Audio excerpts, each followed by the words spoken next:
We just got a connection with Admiral Brett Giroir. He's the former coronavirus testing czar. And sir, if you can hear us and you've got the news, I see you right now, sir. Thanks for joining us. And Dr. McCary is suggesting that everything's going to be okay in the end. He's getting the right treatment. How do you view this in the early stages, sir? I think we need to be quite careful because the president is at advanced age. He also has underlying health conditions, including atrial fibrillation. He's had previous aneurysms and strokes. So I would be cautious. I wouldn't be so rosy, potentially as Dr. McCary, that everything's going to be fine. He is at risk. The other issue I would say is that Paxlovid is obviously a very good drug, but it has drug-drug interactions with many of the drugs I believe the president is on, including blood thinners or anticoagulants, and it could cause dangerous changes in that. So I'm sure the White House medical unit is on this and is monitoring that, but that is one issue with Paxlovid in addition to the rebound that I would watch for with the president. That's an interesting note. I mean, it is early on, and according to the White House doctor, he's just been administered this antiviral. What is the risk, to Dr. Marty McCary's point, if he's only experiencing mild symptoms, like I believe we were just reporting that he's experienced fatigue, which is involved in many of the cases? What's the risk to administering the antiviral if it isn't absolutely necessary based on the symptoms? Well, you have to look at the risk. For Paxlovid, again, it's a very effective drug, but the main risk is drug-drug interactions. In other words, what Paxlovid does to the other drugs you're on. And there is a dangerous drug-drug interaction with blood thinners. And again, I'm not the president's doctor, but with his conditions, I believe he could be on them. But the White House medical unit, this would be something I'd ask them. Are they concerned about that? I don't think there's many other risks. The other drug, molnupiravir, can be given with those other drugs. So I'm sure the White House medical unit will be looking to that. But I would definitely have the president on an antiviral drug, either Paxlovid or molnupiravir. These were authorized in patients who were not vaccinated because that's the way the trial was done. But there's every reason to believe that Paxlovid or molnupiravir would reduce the viral load in any patient, and certainly with someone elderly and at high risk, I would have them on an antiviral, one or the two. So I think it's very appropriate what they're doing with the president. We want another doctor to join our conversation here. Admiral, hang with us here. Dr. Marc Siegel, you're listening to this, and we just put the conditions up on the screen from Dr. Giroir. Paxlovid started now. Symptoms: tired, runny nose, dry cough. Went to bed, felt fine, didn't sleep well, tested positive this morning. Does that sound like a typical case to you? Very typical, Bill, for this Omicron subvariant. He probably has the BA.5, which we're seeing a lot of. Severity about the same, mostly upper respiratory, that dry cough, that fatigue, all fits that. The one thing I want to emphasize and agree with the Admiral on is this.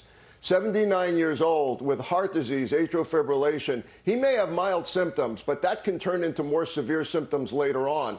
Quickly, actually. He had the booster, the fourth shot, but he had it in March, and it only tends to last powerfully for about a month or two, then starts to wane. So the idea of giving Paxlovid in this case, to me, would be almost automatic and really smart.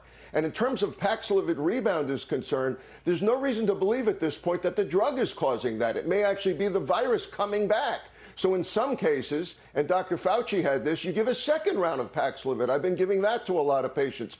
Very smart idea because he's at high risk. You don't want to wait till somebody gets very sick here. I agree with the Admiral. Okay, well, but what about what Admiral Giroir said about the medications he's currently on and the possibility they could counteract with Paxlovid or others, antivirals? Also a really good point, and for sure the White House doctors are on this bill. I'm sure they're going to have him stop his cholesterol-lowering drug. You do not take a statin drug when you're on Paxlovid. As far as the Eliquis, the blood thinner he's on for atrial fibrillation, he should be able to continue that, but they're going to look at that very, very carefully because actually COVID itself can cause problems with blood clots, so you want to watch that. But they'll go over every medication he's on and see if there's an interaction. At this point in the game, we are very familiar with this, and it's a knee-jerk situation about what to stop. But, Bill, you only have to stop it for the 5 days that you're on the medication. Then you restart it again. Got it. Siegel, thank you. Admiral Giroir, back with you now. I mean, we're really fortunate to have the expertise of both of you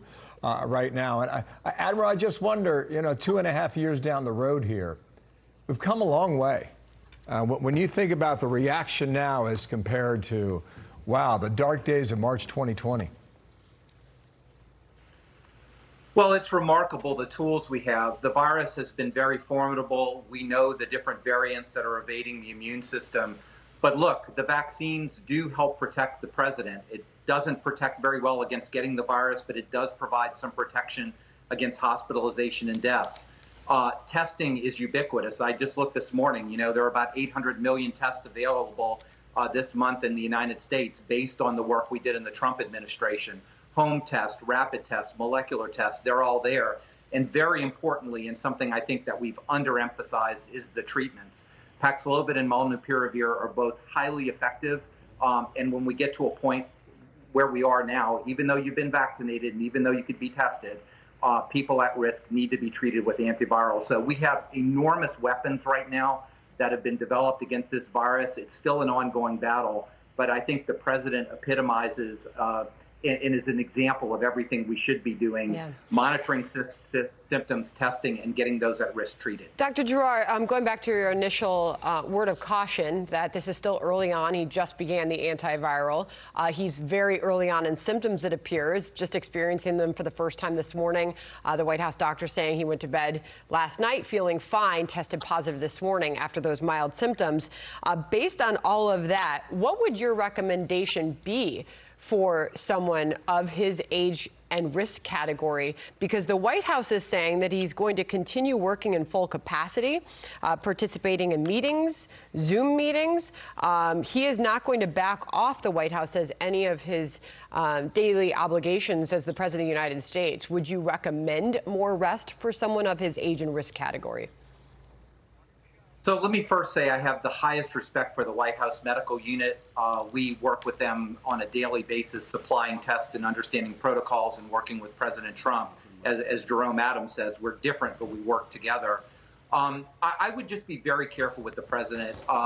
Look, we all want him to recover. We need him to have continuity of leadership, but I wouldn't rush it. He really is at a high-risk group with his age and underlying conditions. And he should feel free to take it easy, right? Many of us have had COVID. You don't feel well. I would say caution is what I should do, and he should only do what he really feels like doing. And remember, it's still important to get plenty of fluids, to have proper nutrition, all those kinds of things, because all these things can snowball into side effects. So I would be cautious. Thank you, sir, so much for your expertise. Appreciate you coming on. One last thing here. The symptoms started yesterday, so that was Wednesday. Did not anticipate that breaking news. Great to be with you. Harris is going to continue our coverage right now. Here's the Faulkner Focus.